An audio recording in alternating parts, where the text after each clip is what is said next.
महाराष्ट्राच्या दक्षिण भागातील पंचगंगा नदीच्या काठी असलेले हे कोल्हापूर शहर अगदी प्राचीन काळापासून दक्षिण काशी या नावाने प्रचलित झाले.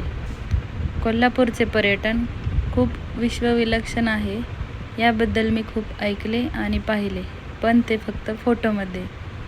चला तर मग आज प्रत्यक्षात कसे वाटते ते आपण पाहूया.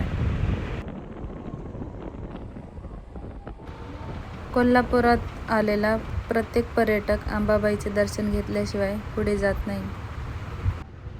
त्यामुळे सर्वात आधी आपण जाऊ श्री अंबाबाई मंदिरात दर्शन घेण्यासाठी. मंदिराचे पहिले बांधकाम चालुक्य घराण्याच्या काळात झाले. पूर्वी महाराष्ट्रात मोगलांची हुकूमत होती तेव्हा हिंदू मंदिरे तोडून मशीद बांधले जायचे.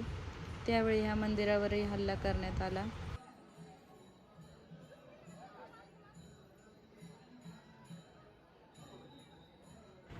मूर्तीची विटंबना होऊ नये यासाठी एका पुजाऱ्याने ती त्याच्या घरात लपवून ठेवली.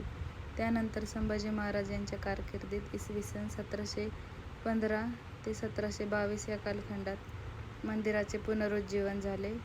भिंतीवर एकदम सुंदर कोरीवकाम आणि शिखर एकदम साधे हा कारागिरातील फरक त्यामुळेच कदाचित पडला असावा.